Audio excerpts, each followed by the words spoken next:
Hi friends, ఈ వీడియోలో మనం మూడవ తరగతి తెలుగు పాఠ్యాంశం గురించి పాఠ్యాంశాలు మరియు కవులు, కవి పరిచయాలు, అదేవిధంగా ఇతివృత్తం ప్రక్రియల గురించి తెలుసుకుందాం. మొదటి పాఠ్యాంశం పేరు తెలుగు తల్లి. ఈ పాఠ్యాంశం యొక్క ఇతివృత్తం దేశభక్తి. తెలుగు తల్లి పాఠ్యాంశం యొక్క ప్రక్రియ గేయం. తెలుగు తల్లి పాఠ్యాంశం రచించినటువంటి వారు శ్రీరంగం శ్రీనివాసరావు గారు. ఈయన శ్రీశ్రీగా ప్రసిద్ధి చెందారు. అదేవిధంగా ఈయన మహాకవి, అభ్యుదయకర్త అనే బిరుదులు కూడా కలవు. ఈయన శ్రీరంగం శ్రీనివాసరావు గారు కథకులు, నాటకకర్త, విమర్శకులు, అనువాదకులు. అదేవిధంగా మహాప్రస్థానం తెలుగు కవిత్వాన్ని ఒక మలుపు తిప్పిన రచన మహాప్రస్థానం.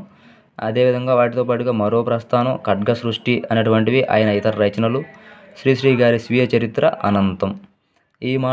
ఈ మాసపు పాట తల్లి భారతి వందనము. దీనిని రచించినటువంటి వారు దాశరథి కృష్ణమాచార్యులు. నిజాం నిరంకుశత్వం మీద ధిక్కార స్వరం వినిపించిన కవి దాశరథి కృష్ణమాచార్యులు. నిజాం రాచరికం నుంచి తెలంగాణ విమోచనకు మేలుకొలుపు పాడినవారు. పద్యాన్ని, పాటని కూడా సమానంగా నిర్వహించిన కవి దాశరథి కృష్ణమాచార్యులు. ఈయన అగ్నిధార, రుద్రవీణ, మహాంధ్రోదయం, తిమిరంతో సమరం వంటి మొదలైన రచనలు చేశారు. దాశరథి కృష్ణమాచార్యులు గారి స్వీయ చరిత్ర యాత్రా స్మృతి. ఈయన ఆంధ్రప్రదేశ్ రాష్ట్ర ఆస్థాన కవిగా ఉన్నారు. అదేవిధంగా ఈ మాసపు కథ వచ్చేసరికి ఐకమత్యం. ఈ ఐకమత్యం అనే కథకు టాల్స్టాయ్ కథ ఆధారం. ఈయన లియో టాల్స్టాయ్ అటువంటి వారు ప్రపంచ ప్రసిద్ధి పొందిన రష్యన్ కథకులు, నవలాకారులు. అదేవిధంగా ఈయన సమరం, శాంతి, అనా కెరెనినా వంటి గొప్ప నవలలు రచించారు. రెండవ పాఠ్యాంశం పేరు మర్యాద చేద్దాం. ఈ పాఠ్యాంశం యొక్క ఇతివృత్తం హాస్యము. అదేవిధంగా ప్రక్రియ వచ్చేసరికి కథ. ఈ మాసపు పాట రేలా రేలా. ఈ మాసపు కథ జింక, ఈసపు కథలు దీనికి మూలం. మూడవ పాఠ్యాంశం పేరు మంచి బాలుడు. ఇతివృత్తం సహానుభూతి. ప్రక్రియ గేయ కథ. మంచి బాలుడు యొక్క ప్రక్రియ గేయ కథ. మంచి బాలుడు పాఠ్యాంశ రచయిత ఆలూరి బైరాగి. ఈయన 20వ శతాబ్దపు అగ్రశ్రేణి తెలుగు కవుల్లో ఒకరు. మానవుడి అస్తిత్వ వేదనను కవిత్వంగా వెలువరించిన వారు ఆలూరి బైరాగి. ఈయన చీకటి మేడలు, నూతిలో గొంతుకలు, ఆగమ గీతి, దివ్య భవనం అనేటువంటి ప్రసిద్ధ రచనలు రచించారు. ఆలూరి బైరాగి గారు బాలల కోసం చక్కటి గేయ కథలు రచించారు. అదేవిధంగా ఆలూరి బైరాగి గారి యొక్క రచన అయినటువంటి నూతిలో గొంతుకలకి కేంద్ర సాహిత్య అకాడమీ అవార్డు వచ్చినది. ఈ మాసపు పాట కలపండి చేయి చేయి. కలపండి చేయి చేయి యొక్క పాటను రచించినటువంటి వారు దేవులపల్లి వెంకట కృష్ణశాస్త్రి గారు. ఆధునిక తెలుగు కవిత్వంలో భావ కవిత్వ యుగానికి తలుపులు తెరిచినటువంటి వారు దేవులపల్లి గారు. ఈయన అచ్చమైన తెలుగు కవి. అక్షర రమ్యత, భావన సౌకుమార్యము, శబ్ద సంస్కారము కృష్ణశాస్త్రి గారి కవిత్వం యొక్క లక్షణాలు. అందుకనే వారి కవిత్వాన్ని శ్రీశ్రీ గారు ఇక్షు సముద్రంతో పోల్చారు. ఇక్కడ ఇక్షు అనగా చెరుకు అనే అర్థం. కృష్ణపక్షము, ఊర్వశి, ప్రవాసము వీరి ప్రసిద్ధ రచనలు. దేవులపల్లి వెంకటకృష్ణ శాస్త్రి గారు పద్మభూషణ్ పురస్కారం అందుకున్నారు. ఈ మాసపు కథ బావిలో నీళ్లు. ఈ కథ వచ్చేసరికి అక్బర్ బీర్బల్ కథ. తరువాతి పాఠ్యాంశం నా బాల్యం. నా బాల్యం పాఠ్యాంశం యొక్క ఇతివృత్త కళలు, ప్రక్రియ ఆత్మకథ. దీని యొక్క రచయిత నాజర్. ఆయన జీవిత విశేషాలు. షేక్ నాజర్ నిరుపేద ముస్లిం కుటుంబంలో గుంటూరు జిల్లా పొన్నికల్లు గ్రామంలో 1920 ఫిబ్రవరి 5వ తేదీన జన్మించారు. నాజర్ యొక్క తండ్రి షేక్ మస్తాన్, తల్లి బియనాబి. తల్లిదండ్రులు, గురువుల ప్రోత్సాహంతో ప్రాచీన జానపద కళారూపమైన బుర్రకథ ప్రక్రియకు నాజర్ కొత్త మెరుగులు దిద్దారు. పల్నాటి యుద్ధం, వీరాభిమన్యు, బొబ్బిలి యుద్ధం, అల్లూరి సీతారామరాజు, బెంగాల్ కరువు వంటి ఇతివృత్తాలలో సమకాలీన అంశాలు జతచేసి నాజర్ బుర్రకథలు రూపొందించారు. నాజర్ చేసిన కృషిని గుర్తించి భారత ప్రభుత్వం 1986లో పద్మశ్రీ పురస్కారంతో సత్కరించింది. అదేవిధంగా నాజర్ గారు 1997 ఫిబ్రవరి 21వ తేదీన మరణించారు. ఈ మాసపు పాట వచ్చేసరికి బంగారు పాపాయి. ఈ బంగారు పాపాయి రచించిన వారు మంచాల జగన్నాథరావు గారు. ఈయన మంచాల జగన్నాథరావు గారు కవి, సంగీత విద్వాంసులు. అదేవిధంగా ఈయన ప్రసిద్ధ వాగ్గేయకారుల కృతులకు స్వర రచన చేశారు. ఈ మాసపు కథ బంగారు మొలక. తర్వాత పాఠ్యాంశం పొడుపు విడుపు. పొడుపు విడుపు పాఠ్యాంశం యొక్క ఇతివృత్తం భాషాభిరుచి. ప్రక్రియ సంభాషణ. కవి పరిచయం. పొడుపు విడుపు పాఠ్యాంశం రచించినటువంటి వారు చింతా దీక్షితులు కవి, కథకులు, విద్యావేత్త. ఈయన తెలుగులో బాల సాహిత్యానికి తొలితరం మార్గదర్శకుల్లో ముఖ్యులు. చింతా దీక్షితులు గారు గిరిజనుల గురించి, సంచార జాతుల గురించి తెలుగులో కథలు రాసిన తొలి రచయిత ఈయనే. ఈయన ఏకాదశి, శబరి, వటీరావు కథలు, లక్క పెడతలు ఆయన రచనలు. జానపద గేయాలని చింతా దీక్షితులు గారు సేకరించారు. ఈ మాసపు పాట చందమామ. చందమామ అనే పాటను రచించినటువంటి వారు నండూరి రామ్మోహన్ రావు గారు. నండూరి రామ్మోహన్ రావు గారు కవి, అనువాదకులు, గొప్ప భావ కవులు. ఈయన హరివిల్లు, ఆయన రచించిన బాలగేయాల సంపుటం హరివిల్లు. అదేవిధంగా నరావతారం, విశ్వరూపముల ద్వారా విజ్ఞాన శాస్త్రాన్ని సులభ శైలిలో పాఠకులకు పరిచయం చేశారు. అంటే విశ్వదర్శనం, అక్షరయాత్ర వంటి రచనలతో అక్షర రచనలతో పాటు మార్కెట్ ట్వియన్ రచించినటువంటి టామ్ సామర్, హకిల్ బెర్ఫిన్ వంటి అనువాదాలు కూడా చేశారు. అంటే నండూరి రామ్మోహన్ రావు గారు కవి, అనువాదకులు, గొప్ప భావ కవులు. ఈయన హరివిల్లు, ఆయన రచించినటువంటి హరివిల్లు అనేదేమో బాలగేయాల సంపుటం. అదేవిధంగా నరావతారం, విశ్వరూపములు అనేవి విజ్ఞాన శాస్త్రాన్ని సులభ శైలుల్లో పాఠకులకు పరిచయం చేశాయంట. అదేవిధంగా విశ్వదర్శనము, అక్షరయాత్ర అనేటువంటివి ఇతర రచనలు. వాటితో పాటు మార్కెట్ ట్వియన్ అనేటువంటి వారు రచించినటువంటి టామ్ సామర్, హకిల్ బెర్ఫిన్ వంటి వాటిని అనువాదం కూడా చేశారు నండూరి రామ్మోహన్ రావు గారు. ఈ మాసపు కథ వికట కవి. వికట కవి అనేది తెనాలి రామకృష్ణ కథలో సంబంధించినది.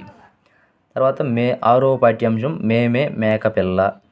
ఈ మేమే మేకపిల్ల పాఠ్యాంశం యొక్క ఇతివృత్తం పరస్పర సహకారం. ప్రక్రియ కథ. ఈ పాఠ్యాంశం మేమే మేకపిల్ల యొక్క రచయిత్రి ఆర్ శాకుంతల గారు. ఈమె 1949లో బాపట్లకు చెందినటువంటి ఆర్ శాకుంతల గారు రచించిన చందమామ కథల్లోనిదే ఈ పాఠ్యాంశం. ఆ తర్వాత ఈ మాసపు పాట తెలుగు తోట. తెలుగు తోట అనే పాట యొక్క రచయిత కందుకూరి రాంభద్రరావు. కందుకూరి రాంభద్రరావు గారు కవి, విద్యావేత్త. అదేవిధంగా ఈయన లేమొగ్గ, తరంగిణి, గేయమంజరి అనేటువంటి రచనలు చేశారు. ఈ మాసపు కథ వచ్చేసరికి మేకపోతు గాంభీర్యం. తరువాతి పాఠ్యాంశం పద్యరత్నాలు. పద్యరత్నాలు పాఠ్యాంశం యొక్క ఇతివృత్తం నైతిక విలువలు. ప్రక్రియ వచ్చేసరికి పద్యాలు. దీంట్లో అనేక రకమైన కవులు ఉంటారు కాబట్టి వాళ్ళ కవి పరిచయాలు. మొదటగా వేమన. మొదటి 4 పద్యాలని వేమన చెప్పడం జరిగింది. ఈయన వచ్చేసరికి 17-18 శతాబ్దాల మధ్య కాలంలో జీవించి ఉన్నారని చెప్తున్నారు. కడప జిల్లాకు చెందిన వారిని చరిత్రకారులు భావిస్తున్నారు. అదేవిధంగా వేమన గారి సమాధి అనంతపురం జిల్లాలోని కదిరి ప్రాంతంలోని కటారుపల్లిలో ఉందంట. వేమన గారి శతకం వేమన శతకం. రెండవ కవి బద్దెన. 5-6 పద్యాలు ఈయన చెప్పడం జరిగింది. ఈయన 13వ శతాబ్దానికి చెందినటువంటి వారు. ఈయన శతకం వచ్చేసరికి సుమతి శతకం. మూడవ కవి గువ్వల జన్నడు. ఈయన 7వ పద్యం గురించి చెప్పడం జరిగినది. ఈయన క్రీస్తు శకం 17-18 శతాబ్దాలకు చెందిన కవి. కడప జిల్లాలోని రాయచోటి ప్రాంతానికి చెందినటువంటి వారు గువ్వల జన్నడు. ఈయన మొకటం వచ్చేసరికి గువ్వల జన్న. ఈయన మొకటం వచ్చేసరికి గువ్వల జన్న. తరువాత కవి జంధ్యాల పాపయ్య శాస్త్రి. ఈయన 8వ పద్యం చెప్పడం జరిగినది. ఈయన వచ్చేసరికి 1912 నుంచి 1992 మధ్య జన్మించి ఉన్నారు. ఈయన స్వస్థలం వచ్చేసరికి గుంటూరు జిల్లాలోని పెదనందిపాడు మండలం కొమ్మూరు గ్రామంలో జన్మించారు. ఈయన రచనలు వచ్చేసరికి విజయశ్రీ, ఉదయశ్రీ, కరుణశ్రీ మొదలైన కావ్యాలు రచించారు. ఆ తరువాతి వారు దువ్వూరి రామిరెడ్డి గారు. ఈయన 9వ పద్యాన్ని రచించడం జరిగినది. ఈయన కాలం వచ్చేసరికి 1985, 1895 నుంచి 1947 మధ్య జీవించి ఉన్నారు. ఈయన స్వస్థలం నెల్లూరు జిల్లా. ఈయన ఇతర రచనలు వచ్చేసరికి కృషివలుడు, జలధాంగన, గులాబీ తోట, పానశాల మొదలైనవి. ఈ మాసపు పాట అందమైన పాట. అందమైన పాటను రచించినటువంటి వారు జీవి సుబ్రహ్మణ్యం గారు. ఈయన జీవి సుబ్రహ్మణ్యం గారు విద్వాంసులు, విమర్శకులు. అదేవిధంగా ఈయన తెలుగులో నవ్య సంప్రదాయ దృష్టితో సాహిత్య విమర్శన చేపట్టారు. అదేవిధముగా వీరరసము, రసోల్లాసము, సాహిత్య చరిత్రలో చర్చనీయాంశాలు అనేటువంటి రచనలు కూడా జీవి సుబ్రహ్మణ్యం గారు చేశారు. ఈ మాసపు కథ దిలీపుని కథ. ఇది ఒక పురాణ కథ. తరువాతి పాఠ్యాంశం మా ఊరి ఏరు. మా ఊరి ఏరి యొక్క ఇతివృత్తం ప్రకృతి వర్ణన. ప్రక్రియ గేయం. కవి పరిచయం. మధురాంతకం రాజారాం గారు రచించారు మా ఊరి ఏరు అనే పాఠ్యాంశాన్ని. ఈయన మధురాంతకం రాజారాం గారు సుప్రసిద్ధ కథకులు. రాయలసీమ జీవితాన్ని ప్రతిబింబిస్తూ 400కు పైగా కథలు రాశారు. మానవ సంబంధాల్లోని సున్నిత పార్శ్వాలను చిత్రించారు. ఉత్తమ ఉపాధ్యాయులు ఈయన. అదేవిధంగా ఈయన కేంద్ర సాహిత్య అకాడమీ పురస్కారాన్ని కూడా అందుకున్నారు. ఆ తర్వాత ఈ మాసపు పాట పంట చేలు. పంట చేలును రచించినటువంటి వారు పాలగుమ్మి విశ్వనాథం. ఈయన పాలగుమ్మి విశ్వనాథం గారు ఆకాశవాణిలో పనిచేశారు. లలిత సంగీతానికి ప్రచారం కల్పించారు. వేలాది పాటలకు సంగీతం కూర్చారు. ఈయన గీతకర్త కూడా. ఈ మాసపు కథ బుద్ధి బలం. ఈ పంచతంత్ర కథలు. అదేవిధంగా చివరి పాఠ్యాంశమైనటువంటి తొలి పండుగ. ఈ పాఠ్యాంశం తొలి పండుగ యొక్క ఇతివృత్తం సంస్కృతి సాంప్రదాయాలు. ప్రక్రియ కథనం. తొలి పండుగ ఇక్కడ పండుగ ఉంది కదా, అక్కడే ఇతివృత్తం సంస్కృతి సాంప్రదాయాలు అని తెలుస్తుంది. అదేవిధంగా ఈ మాసపు పాట అందాల తోట. అందాల తోట అనే పాటను రచించిన వారు కస్తూరి నరసింహమూర్తి.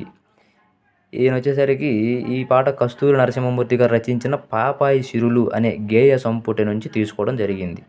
అంటే ఈ మాసపు పాట అనేటువంటి దాని పాటని కస్తూరి నరసింహమూర్తి గారు రచించినటువంటి పాపాయి సిరులు అనే గేయ సంపుటి నుండి తీసుకున్నారన్నమాట. ఈ మాసపు కథ నక్కయుక్తి. ఇది ఒక జానపద కథ. నక్కయుక్తి అనే కథను రచించినటువంటి వారు జంధ్యాల సుబ్రహ్మణ్య శాస్త్రి. ఈయన గద్వాల సంస్థాన కవి, అవధాన విద్యలో నిష్ణాతులు, సహస్రావధాని. ఈయన ఆంధ్రుల చరిత్ర, ఆంధ్ర సామ్రాజ్యం, రత్నలక్ష్మి శతపత్రము, కేనోపనిషత్తు మొదలైన రచనలు చేశారు. ఇది ఫ్రెండ్స్ 3వ తరగతి తెలుగు కవులు, కవి పరిచయాలు, పాఠ్యాంశం, ఇతివృత్తాలు, ప్రక్రియల గురించి. ఈ వీడియో కనుక మీకు నచ్చినట్లయితే లైక్ చేయండి, షేర్ చేయండి, సబ్స్క్రైబ్ చేసుకోండి. Thanks for watching this video.